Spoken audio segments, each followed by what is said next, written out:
തൃക്കൈപ്പറ്റ മഹാക്ഷേത്രം സനാതീകർത്തുമുത്സുകം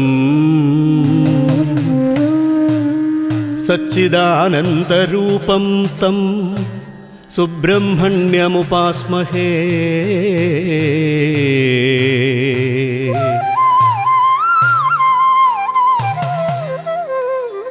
ശ്രീ പാർവതീകരസരോരുഹതഃ സലീലം ശ്രീശങ്കരം സമധിരുഹ്യ വിരാജമാന ഓംകാരസക്തമഹിതാർത്ഥതലേ നിലീന നിദ്രാം സമാപയ വിഭോ തവ സുപ്രഭാതം.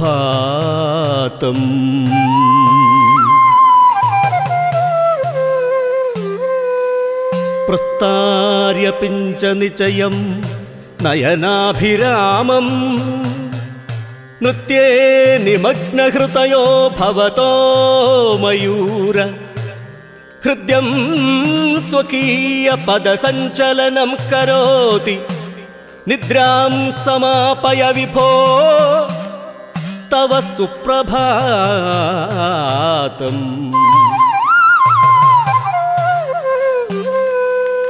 ദേവാനമന്തി നിഭൃതം മൃദുമന്ദഹാസം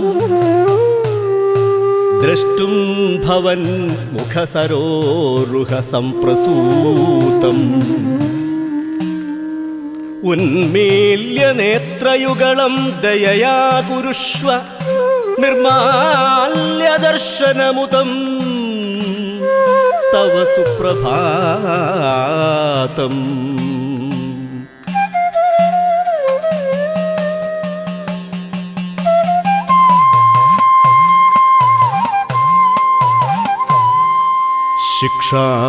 ശിക്ഷാനിരുക്തമഥ വ്യാകരണം ച കൽപ്പം ഛന്ദശ്ച ജ്യോതിഷമിമാം സകലാം ച വിദ്യാം സംഘോഷണായ തവ ഷൺമുഖതേതി ശങ്കേ ശംഭോ കുമാര ഭഗവൻ തവ സുപ്രഭാതം. ദേവാൻ വിചിത്യ നിഖിലാൻ ബത താരകാഖ്യഘോരാസുരേ ദുരിതസഞ്ജയമാദധാനേ ലോകാൻ പ്രപാലയിതുമീശസുതോ ഭവന്തം സദ്യോ ജിഘാംസുരഭവസ്തവ സുപ്രഭാതം.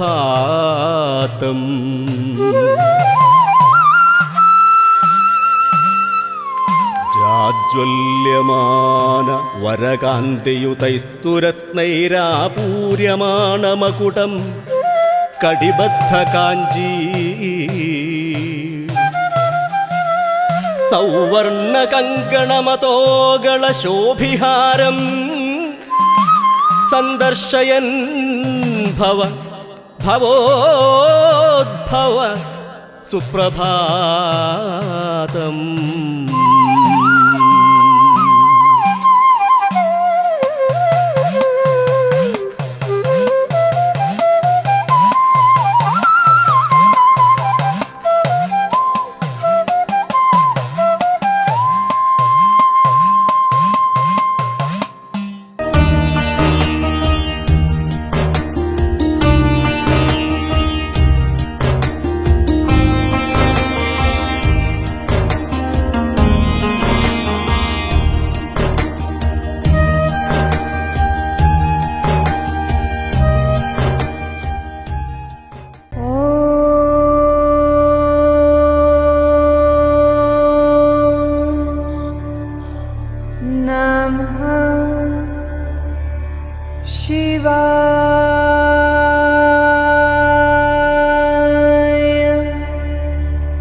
ഈ ക്ഷേത്രത്തിൻ്റെ ആചാര്യനായി നമുക്ക് കിട്ടിയത് തന്ത്രശാസ്ത്ര കുലപതിയായ ബ്രഹ്മശ്രീ തരണനെല്ലൂർ പടിഞ്ഞാറേമന പത്മനാഭൻ നമ്പൂതിരിപ്പാട് തമ്പുരാനെയാണ്. ഈ കഴിഞ്ഞ മാർച്ച് 11 കുംഭമാസത്തിലെ ആയില്യം നക്ഷത്രത്തിനാണ് അദ്ദേഹം 1000 പൂർണ്ണചന്ദ്രനെ കണ്ട നിറവിൽ ശതാഭിഷിക്തനായത്. അതിനുശേഷം ആദ്യമായാണ് ഈ ക്ഷേത്രത്തിൽ അദ്ദേഹം എത്തുന്നത്.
അതിവിശിഷ്ടരായ വ്യക്തികൾ അസ്ഥിവാര കല്ലിട്ടതോടുകൂടി ഈ ക്ഷേത്രത്തിൻ്റെ നിർമ്മാണം ആരംഭിച്ചു എന്ന് നമുക്ക് കരുതാം. നേരത്തെ ഞാൻ പറഞ്ഞു, നമ്മുടെ തലമുറ, ഈ നാട്ടിലെ ഇന്നത്തെ തലമുറ ഈ ഒന്ന് രണ്ട് വിഷയത്തിൽ വലിയ ഭാഗ്യം ചെയ്തവരാണ് എന്നത്. എത്രയോ കാലം മുമ്പ് നശിച്ചു പോയ ഒരു മഹാക്ഷേത്രത്തിൻ്റെ പുനർനിർമ്മാണം സാധാരണക്കാരായ തൊഴിലാളികളായ നിത്യജീവിതം കഷ്ടപ്പെട്ട് നയിച്ചു പോകുന്ന, അപ്പോൾ എല്ലാ വിഭാഗത്തിൽപ്പെട്ടവരും ആയ ജനങ്ങളുടെ അകമഴിഞ്ഞ സഹായ സഹകരണങ്ങൾ ഉണ്ടായാൽ മാത്രമേ നമുക്ക് ഇനി അങ്ങോട്ടുള്ള ഈ ക്ഷേത്ര നിർമ്മാണ പ്രവർത്തനങ്ങൾ മുമ്പോട്ട് കൊണ്ടുപോകാൻ സാധിക്കുകയുള്ളൂ എന്നത് എല്ലാവർക്കും അറിയാവുന്ന കാര്യവുമാണ്. എന്നാലും ആവശ്യക്കാരന് ഔചിത്യമില്ല എന്ന നാടൻ പ്രയോഗം സാധൂകരിക്കുന്ന രീതിയിലാണ് ഞാനിത് ആവർത്തിച്ചുകൊണ്ടിരിക്കുന്നത്. വലിയ സംഖ്യകൾ നൽകിയവരുണ്ട്, അവരുടെയൊന്നും പേരുകൾ പറയുന്നില്ല. എന്നാലും പലരും ഇവിടെ ഇരിക്കുന്നുണ്ട്. ഇനിയും അങ്ങോട്ട് ഒരുപാട് പണം നമുക്ക് ആവശ്യമാണ്. അതിനുള്ള ശ്രമം നാട്ടിലെ എല്ലാ ജനങ്ങളുടെയും ഭാഗത്തും ഉണ്ടാവും എന്ന് പ്രതീക്ഷിക്കുന്നു. കാരണം അനുഭവം അതാണ്. ഇനിയും അത് ആവർത്തിക്കും എന്ന പ്രതീക്ഷയാണ് നമ്മെ സംബന്ധിച്ചിടത്തോളം ഉള്ളത്.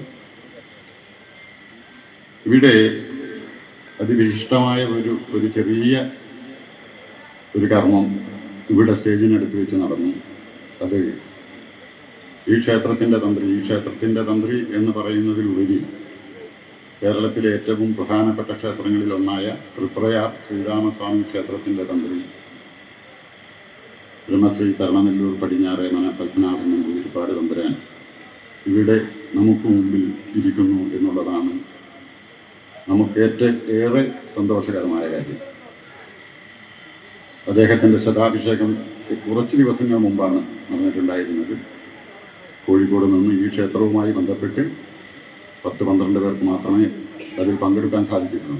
അതിവിപുലമായ രീതിയിൽ, കേരളത്തിൽ ഇന്നേ വരെ നടക്കാത്ത രീതിയിൽ ഒരു മനുഷ്യൻ്റെ ശതാഭിഷേകം 3 ദിവസത്തെ പരിപാടികളോടുകൂടി സമൂഹത്തിലെ ഏറ്റവും പ്രധാനപ്പെട്ട പല മേഖലകളിൽ നിന്നുമുള്ള ജഡ്ജിമാരുണ്ട്, ഗവർണർമാരുണ്ട്, മറ്റ് ജനപ്രതിനിധികളുണ്ട്, സാഹിത്യകാരന്മാരുണ്ട്, സാംസ്കാരിക നായകന്മാരുണ്ട്.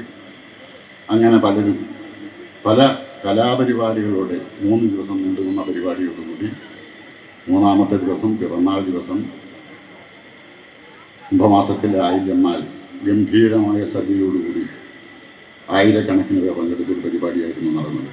നമ്മോട് സംസാരിക്കാനുള്ളവർ, നമുക്ക് കേൾക്കാനുള്ളവർ പലരുമുണ്ട്.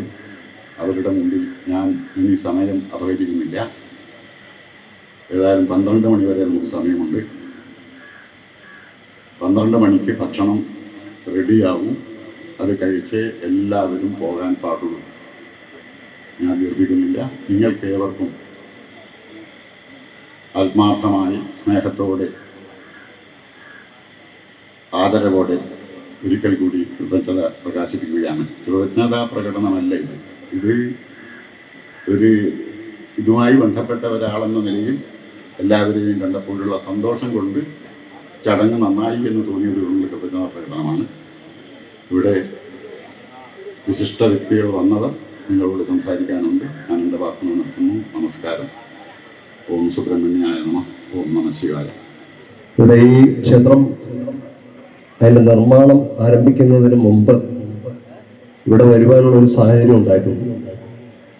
അത് ഈ പ്രദേശത്ത് ഈ റോഡ് ദേശീയപാത അവിടെ തുടങ്ങുന്നതിന് അതിൻ്റെ കൺസ്ട്രക്ഷനൊക്കെ തുടങ്ങുന്നതിന് മുമ്പ് ഇവിടെ കുറച്ച് അപകടങ്ങൾ ഈ പ്രദേശത്ത് ഉണ്ടാകുന്നതായിട്ട് അറിഞ്ഞു. അതിൽ ഇവിടെ ഭക്തന്മാർ അതിനെപ്പറ്റി ആലോചിച്ചപ്പോൾ ഒരു ക്ഷേത്ര ചൈതന്യം ഇവിടെ ജീർണിച്ചു കിടക്കുന്നതായിട്ടുള്ള ഒരു അറിവ് കിട്ടി.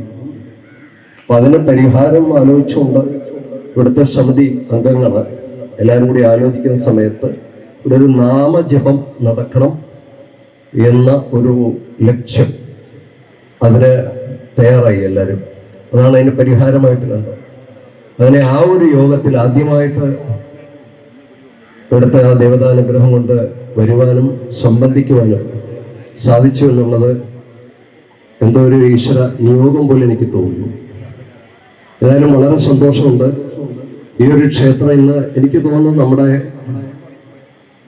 കേരളത്തിലുണ്ടോ അറിയില്ല, ഇതുപോലെ ഇത്രയും ഭംഗിയായിട്ട് ഒരുപാട് ക്ഷേത്രങ്ങളുണ്ട് നമ്മുടെ നാട്ടിൽ, എന്നാലും ഇത്രയും മനോഹരമായ ഒരു ക്ഷേത്രം ഇവിടെ വരുമെന്ന് നമ്മൾ അന്ന് സങ്കല്പിച്ചിട്ട് പോലില്ല.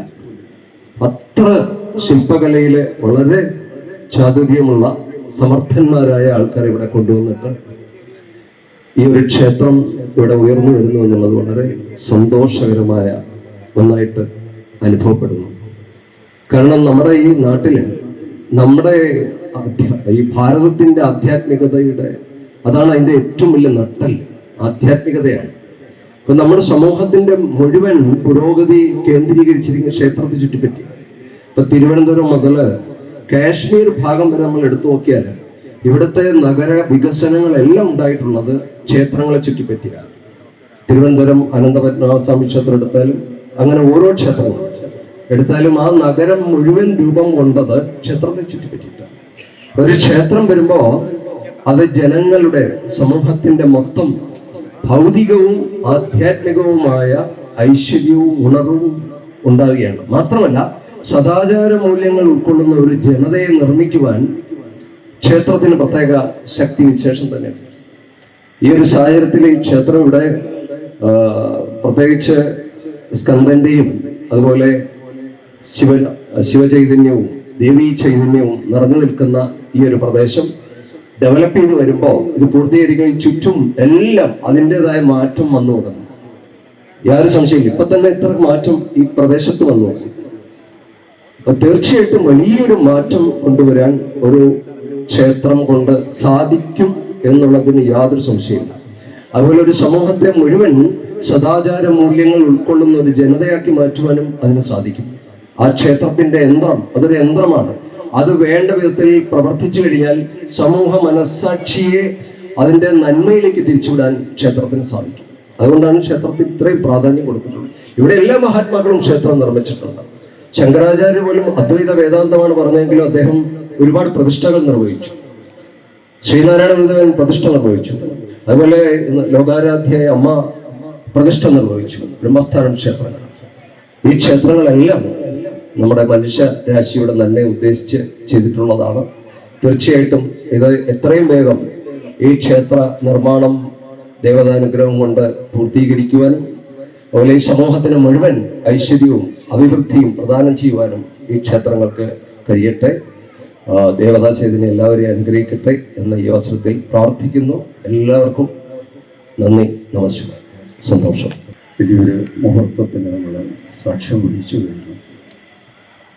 സെക്രട്ടറി എല്ലാ വിശദമായ കാര്യങ്ങളും പറഞ്ഞു കഴിഞ്ഞു. ഈ ജീർണോദ്ധാരണ നവീകരണ സമിതിയുടെ ചെയർമാൻ എന്ന നിലയ്ക്ക് 2 വാക്ക് പറയേണ്ടത് എൻ്റെ ഒരു കടമ എന്ന നിലയ്ക്ക് ഞാനത് നിർവഹിക്കാൻ. കുക്കുടധ്വജപുരി എന്നാണ് മുമ്പ് കോഴിക്കോടിനെ പറ്റി സംസ്കൃത ഗ്രന്ഥങ്ങളിലൊക്കെ കാണുന്നത്. കുക്കുടധ്വജപുരി, കുക്കുടം എന്ന് പറഞ്ഞ കോഴിയാണ്. കോഴി ചിഹ്നമാക്കിയ പതാകയോടുകൂടിയവനാരോ അവൻ കുക്കുടധ്വജൻ. അത് തീർച്ചയായും സുബ്രഹ്മണ്യ സ്വാമി. ഈ കോഴിക്കോട് എന്നുള്ള പേര് എങ്ങനെ വന്നു എന്നുള്ളതിനെപ്പറ്റി ഗവേഷണം നടത്തുന്നവരോടൊപ്പം ഞാനും ഉണ്ടായിരുന്നു. ഒരു മൂലക്കല്ലുകൂട് കൂടിയാണ് നമ്മൾ ഇവിടെ പ്രതിഷ്ഠിച്ചിട്ടുള്ളത് എന്നുള്ളതാണ്.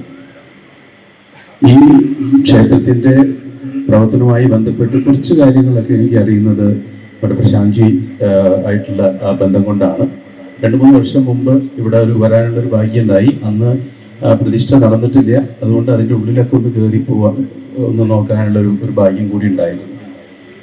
അതിവിശേഷമായിട്ട് എനിക്ക് തോന്നുന്നു കേരളത്തിലെ ക്ഷേത്ര നിർമ്മാണത്തിന് ഏറ്റവും ഉദാത്തമായിട്ടുള്ള ഒരു ഭാവമാണ് ഇവിടെ നമുക്ക് ഈ സുബ്രഹ്മണ്യ ക്ഷേത്രത്തിന് നമുക്ക് കൊടുക്കാൻ കഴിഞ്ഞിട്ടുള്ളത് എന്നുള്ളത് തീർച്ചയായിട്ടും നമുക്ക് അഭിമാനകരമായിട്ടുള്ള കാര്യം തന്നെയാണ്. എങ്ങനെയാണ് ഒരു ക്ഷേത്രം ചെയ്യേണ്ടത് എന്നുള്ളതിൻ്റെ കൃത്യമായിട്ട്, അതായത് അതിൽ ചേർക്കേണ്ട പദാർത്ഥങ്ങളെല്ലാം തന്നെ അതിൻ്റെ കല്ലും അതിനോട് ബന്ധപ്പെട്ട് നമസ്തേ കാർത്തികേയായ ഗംഗാപുത്രായ മംഗളം മംഗളം ശംഭപുത്രായ സുബ്രഹ്മണ്യായ ശിവം ശിവരം ശാന്തം ശിവാത്മാനം ശിവോത്തമം ശിവമാർഗപ്പണയധാരം പ്രണതോസ്മി സദാശിവം. ഭക്തജനങ്ങളെ, ഇവിടെ സ്വാമിജിയുടെ സംസാരം കഴിഞ്ഞു. ആചാര്യനായിട്ടുള്ള AKBയുടെ ഇതിൻ്റെ മുഴുവൻ ചെയർമാൻ കൂടിയായിട്ടുള്ള നമ്മുടെ അതിലൊരു ശരിക്കും പറഞ്ഞാൽ അപൂർവം ജഡ്ജിമാരെ എങ്ങനെ ഉണ്ടാവുള്ളൂ. ശരിക്കുള്ളൊരു കാര്യങ്ങൾ പറഞ്ഞ് മനസ്സിലാക്കി കൊടുക്കാൻ വേണ്ടി സാധിക്കുന്ന ഒരു വലിയ മനുഷ്യൻ. അതേപോലെ ശ്രീ രവീന്ദ്രൻ. ഇവരൊക്കെ സംസാരിച്ചു കഴിഞ്ഞാൽ പിന്നെ വേറെ ആൾക്ക് സംസാരിക്കാൻ അവസരമില്ല. ഇവിടെ ഒരു സംശയവും വേണ്ട. ഇതിൻ്റെ തുടക്കത്തിൽ എനിക്കറിയാം. ആദ്യം തന്നെ ഇവരെൻ്റെ അടുത്ത് വന്നത് 8 കോടി രൂപയാണ് ബഡ്ജറ്റ് പറഞ്ഞത്. ഒരു പൈസ പോലും കയ്യിലില്ല. എങ്ങനെ നടന്നു എന്നുള്ളത് ഇവിടെ അദ്ദേഹം ഇവിടെ സൂചിപ്പിച്ചിട്ടുണ്ട്. അതാണ് യഥാർത്ഥം. ഒന്നുകൊണ്ടും ഭയപ്പെടേണ്ടതില്ല. ഭഗവാന്റെ സാന്നിധ്യം ഇവിടെയുണ്ട്. അതെല്ലായിടത്തോളം കാലം മറ്റൊന്നും നമുക്ക് ആവശ്യമില്ല. നമ്മൾ മുന്നിൽ നടന്നാൽ മതി, പിന്നിലൊരു ശക്തിയുണ്ട്. ഒരു വിഷയമില്ല. ഇത് നമ്മൾ പ്രതീക്ഷിക്കുന്നതിന് മുമ്പ് തന്നെ ഇതിൻ്റെ പ്രവൃത്തി പൂർത്തീകരിച്ചുകൊണ്ട് നമുക്ക് സമർപ്പണത്തിന് സാധിക്കും. എൻ്റെ ശിലാന്യാസമൊക്കെ ഇവിടെ സന്നിഹിതരായിട്ടുള്ള ആളുകളെ ഈ ഞായറാഴ്ച ദിവസം പോലും ഇത്രയധികം ഭക്തജനങ്ങൾ ഇവിടെ സന്നിഹിതരായി എന്നുള്ളത് തന്നെ അതും സമൂഹത്തിലെ ഏറ്റവും പ്രഗത്ഭരായിട്ടുള്ള ഒട്ടേറെ പേർ പങ്കെടുക്കാൻ സാധിച്ചുള്ളത് ഇതൊക്കെ ഒരു നിയോഗമാണ്. എന്തുകൊണ്ടോ നമ്മളറിയാതെ അതിൽ പങ്കാളികളാവാൻ സാധിക്കും. ജീവിതത്തിൽ ഇതിനേക്കാളും വലിയ എന്ത് സൗഭാഗ്യമാണ് നമുക്ക് വേണ്ടത്. പലപ്പോഴും നമ്മൾ ആലോചിക്കാത്തൊരു കാര്യമാണ്. ക്ഷേത്രങ്ങളുടെ ഒരു സുവർണ കാലഘട്ടമാണ്. ജനങ്ങൾക്ക് മുഴുവൻ ബോധ്യമായിരിക്കുന്നത് എന്താണെന്നുള്ളത്. മുമ്പ് ഇങ്ങനെ ആയിരുന്നില്ല. നമ്മൾ പുരോഗമനത്തിൻ്റെ പാതയിൽ പോയിട്ട് ഇതൊന്നും ആവശ്യമില്ല എന്നൊരു തോന്നൽ നമുക്കൊക്കെ ഉണ്ടായിരുന്നു. പക്ഷെ അതൊക്കെ മാറി ഇപ്പം മുഴുവൻ ആളുകളും ശരിക്കും അല്ലാത്ത ഒരു കാലഘട്ടത്തിലും ഇല്ലാത്ത. അവിടെ ഇതിനു മുമ്പ് സംസാരിച്ചവരൊക്കെ പറഞ്ഞല്ലോ, നഗരങ്ങൾ ഗുരുവായൂർ വേറെ എന്താ ഉള്ളത്? ഗുരുവായൂരപ്പനല്ലാതെ മറ്റൊന്നും അവിടെ അത് മതി. എവിടെയും തിരുവനന്തപുരത്ത് പത്മനാഭസ്വാമി അവിടെ ഇരുന്നാൽ മതിയല്ലോ. വേറെ എന്തിനാ പത്മനാഭൻ്റെ മണ്ണ് എന്നാണല്ലോ പറയുന്നത്. കേരളത്തിൻ്റെ ഞാൻ ഈ അടുത്ത ദിവസം കുറച്ച് ദിവസം മുൻപ് കന്യാകുമാരി പോയിരുന്നു. കന്യാകുമാരി ദേവിയെക്കുറിച്ച് പോയിട്ടുള്ള ആളുകൾക്ക് അറിയാം. അവിടെ വന്ന മുഴുവൻ ആളുകൾ അവിടെ അമ്പലത്തിൽ കടക്കാൻ തന്നെ പ്രയാസം, അത്രയും തിരക്ക്. നമുക്ക് കേരളത്തിൻ്റെ മാത്രം എടുത്താൽ മതി. വടക്ക് നമുക്ക് മധുറുണ്ട്. കാസർഗോഡ് പോയ ആളുകൾ കണ്ടിട്ടുണ്ടാവും. ഏറ്റവും പ്രസിദ്ധമായിട്ടുള്ള ക്ഷേത്രങ്ങൾ എവിടെ നോക്കിയാലും ശരി.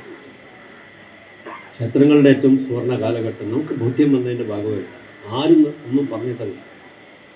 ഇതിൻ്റെ തുടക്കം തന്നെ അങ്ങനെയാണ്. ഒരു മഹാന്റെ സംഭാവന ഒരിക്കലും പ്രതീക്ഷിക്കാത്ത, കാരണം അതാണ് അതിൻ്റെ തുടക്കം. പക്ഷേ അവിടുന്ന് അങ്ങോട്ട് പിന്നെ എന്താണെന്ന് വെച്ചാൽ സുബ്രഹ്മണ്യ സ്വാമി ക്ഷേത്രത്തിൻ്റെ ഈ പ്രവൃത്തി ഒരിക്കലും പൂർത്തിയാവില്ല എന്ന് പറയാറുണ്ട്. കോലൂർ സുബ്രഹ്മണ്യ സ്വാമി ക്ഷേത്രമുണ്ട്, അതുണ്ടോ? അങ്ങനെ എത്രയോ വർഷങ്ങളായി. പക്ഷെ എന്നും അതിന് പണി തന്നെയാണ്. പൂർത്തിയാവില്ല എന്നാണ്.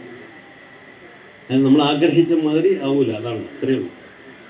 പക്ഷെ ആറുമുഖനാണ്. അതെ, എന്തായാലും മഹാസൗഭാഗ്യം നമ്മുടെയൊക്കെ. കാരണം നമ്മുടെ നഗരത്തിൽ ഇത്രയും പ്രശസ്തമായിട്ടുള്ള ഒരു ക്ഷേത്രം വരുന്നു എന്നത് തന്നെ നമ്മളൊരു ഏറ്റവും നമ്മൾ ഭാഗ്യവാന്മാരാണ്. ഭഗവാന്റെ പൂർണ്ണ അനുഗ്രഹം, ഗുരുവായൂരപ്പൻ്റെ ഒരു സാന്നിധ്യം കൂടെ ഇവിടെ ഉണ്ടാവട്ടെ. നമുക്കെന്തിനും അവസാനം അതാണല്ലോ. മഹാവിഷ്ണുവിൻ്റെ സാന്നിധ്യമാണല്ലോ നമ്മളെ എല്ലാം അവിടെയാണല്ലോ.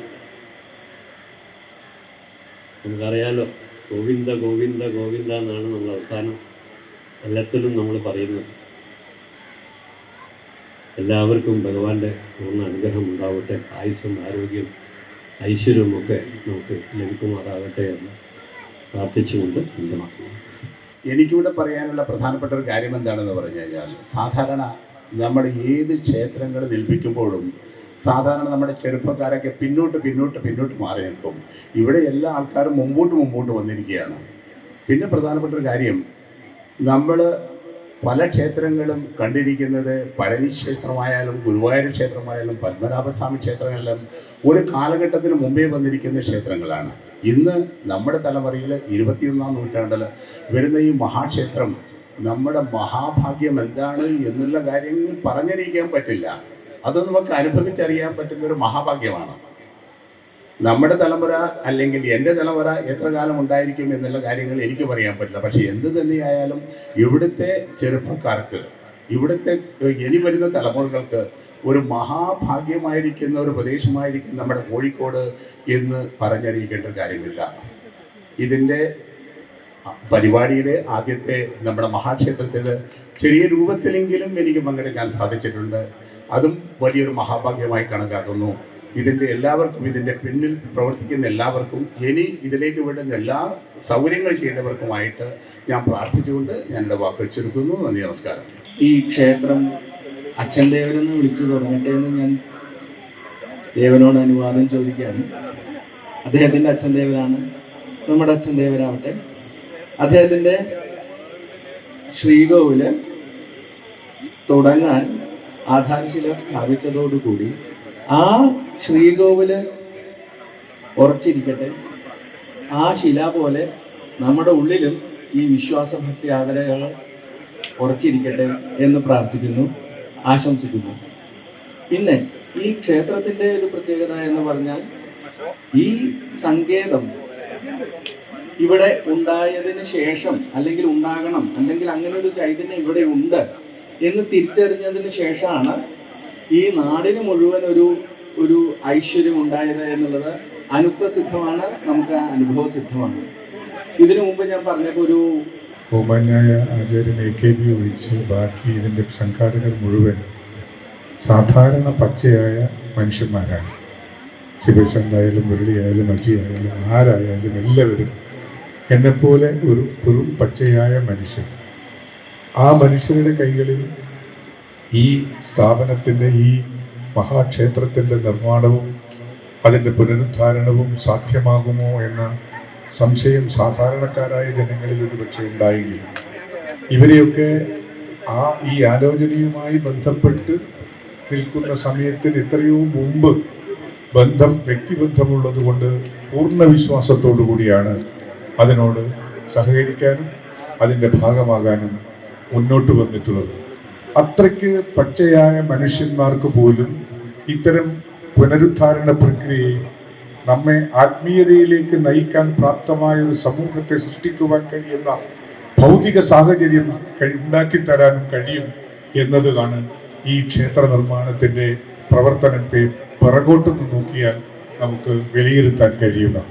ആ വിലയിരുത്തലിൻ്റെ പശ്ചാത്തലത്തിൽ പൂർണ്ണമായും പറയാൻ ഞാൻ ആഗ്രഹിക്കുന്നു, നാം ഇന്നിവിടെ പാകിയ ശില അത് അത്യുന്നതങ്ങളിൽ സമുച്ചയമൗമായി അത്രയും ഈ നാട്ടിൻ്റെ, ഈ പ്രദേശത്തിൻ്റെ, ഈ ക്ഷേത്രത്തിൻ്റെ ഐശ്വര്യപൂർണമായ ഒരു ശിവക്ഷേത്രമായി മാറും എന്ന പ്രതീക്ഷയോടുകൂടി ഞാൻ നിർത്തുന്നു. നമസ്കാരം. സ്വാമി തൃപ്പാദങ്ങൾ, മറ്റ് ആചാര്യന്മാരെ, ഭക്തജനങ്ങളെ, സാദര നമസ്കാരം. ഒരു ക്ഷേത്രവും നശിച്ച് പോകില്ല, ചിലപ്പോൾ ജീർണിച്ചു പോയേക്കാം. ഈ ക്ഷേത്ര സങ്കേതം ഒരിക്കലും നശിച്ചിരുന്നില്ല. ജീർണിച്ച് പ്രത്യക്ഷ ദർശനത്തിന് പാത്രീഭൂതമാവാതെ ഈ മണ്ണിൽ കിടക്കുകയായിരുന്നു. അതിൻ്റെ ചൈതന്യം ഉയർത്തെഴുന്നേൽക്കണം എന്ന് നിയതി തീരുമാനിച്ച സമയത്ത് അതിനു വേണ്ട കരുക്കളെ ആ ചൈതന്യം തന്നെ ഇവിടെ സൃഷ്ടിക്കുകയാണ് ഉണ്ടായത്. ആ കരുക്കളായി മാറിയവർ ഭാഗ്യവന്മാരാണ്. അത് പൂർവജന്മ പുണ്യം കൊണ്ട് സംഭവിച്ചതാണ്. ആരെങ്കിലും നമ്മളുടെയൊക്കെ സാമർഥ്യം കൊണ്ടാണ് ഇത് നടക്കുന്നത് എന്ന് ധരിച്ചിട്ടുണ്ടെങ്കിൽ അത് തെറ്റാണ്. നമ്മളെ ഭഗവാൻ കരുവായി ഉപയോഗിക്കുകയാണ്. ഈ ഭൂമി സൃഷ്ടിക്കപ്പെട്ട സമയത്ത് തന്നെ ഈശ്വരന്റെ ചൈതന്യം പൗരുഷാകാരത്തിലും സ്ത്രൈണഭാവത്തിലുമൊക്കെ ഈ മണ്ണിൽ നിഹിതമായിരുന്നു എന്നതാണ് സത്യം. ക്ഷേത്രത്തിൻ്റെ ഒരു മീറ്റിങ്ങിൽ പങ്കെടുക്കാൻ അവസരം ഉണ്ടായിരുന്നു. ജയനാഥേട്ടനും മതിച്ചേട്ടനൊക്കെ അന്ന് ഇവിടെ ഉണ്ടായിരുന്നു. ഞാൻ അവരെ കാണാൻ വേണ്ടി വന്നതാണ്. അപ്പോഴാണ് ഇതിൻ്റെ കാര്യങ്ങളൊക്കെ അറിയുന്നത്. ഞാൻ അങ്ങനെ പറയുമ്പോൾ എനിക്ക് ചെറിയൊരു ജാള്യത ഉണ്ട്. കാരണം ഞാൻ ഈ ക്ഷേത്രത്തിൽ നിന്ന് നടന്നു പോകാവുന്ന ദൂരത്ത് താമസിക്കുന്ന ഒരാളാണ്. എന്നിട്ട് പോലും ഞാൻ ഈ ക്ഷേത്രത്തിൻ്റെ കാര്യങ്ങൾ മതിച്ചേട്ടൻ പറഞ്ഞ പോലെ പോകുന്ന വഴിക്കൊക്കെ മുകളിലേക്ക് നോക്കുമ്പോൾ കാണാറുണ്ട്. പക്ഷേ ഇത്ര വലിയൊരു മഹാക്ഷേത്രത്തിൻ്റെ സ്വഭാവത്തോടു കൂടെ വരുന്നൊരു ക്ഷേത്രം നമ്മുടെ നാട്ടിൽ ഇത്ര വലിയൊരു ക്ഷേത്രം ഇല്ലല്ലോ എന്ന് പലപ്പോഴും ഞാൻ ചിന്തിക്കാറുണ്ട്. അപ്പോൾ ഒരുപക്ഷെ സ്വാർത്ഥമായ ഒരു അഹങ്കാരം പോലെ നടന്നു വരാവുന്ന ദൂരത്ത് ഇത്രയും വലിയൊരു ക്ഷേത്രം ഉണ്ടായി വരുന്നു എന്നുള്ളത് തന്നെ ഒരു വലിയ സന്തോഷമാണ്. അപ്പം എല്ലാവരും അവരുടെ അഭിപ്രായങ്ങൾ, അവരുടെ ജ്ഞാനം ഒക്കെ ഇവിടെ പങ്കുവെച്ചു കഴിഞ്ഞു. ക്ഷേത്രത്തിൻ്റെ കല്ലാണ് ഇവിടെ ആദ്യം ഇന്ന് വെച്ചിരിക്കുന്നത്. ഞാൻ കൊട്ടിയൂർ മഹാദേവ ക്ഷേത്രത്തിൻ്റെ ദക്ഷിണകാശി എന്നറിയപ്പെടുന്ന കൊട്ടിയൂർ ക്ഷേത്രത്തിൻ്റെ ട്രസ്റ്റിയും പെരുമാൾ സേവാ സംഘത്തിൻ്റെ പ്രസിഡന്റ് കൂടിയാണ്. ഇവിടെ ഉയർന്നു വരുന്ന ഈ മഹാക്ഷേത്രത്തിൻ്റെ ഒരുപക്ഷെ തുടക്കം മുതൽ ഉള്ള പ്രവർത്തനങ്ങളിലെല്ലാം കാണാനും വന്നുചേരാനും പലപ്പോഴും ഭാഗ്യം ലഭിച്ച ഒരു വിനീതനാണ് ഞാൻ. പ്രത്യേകിച്ച് ഇത് തങ്ങളുടെ ഒരു വലിയ ജീവിതവ്രതമാക്കി ഇതിനു വേണ്ടി അഹോരാത്രം പാടുപെട്ടുകൊണ്ടിരിക്കുന്ന മുരളിയേട്ടൻ, അതുപോലെ പ്രശാന്ത് സാർ, സുധിയേട്ടനെ പോലെയുള്ള ആളുകൾ, എ കെ ബി നായർ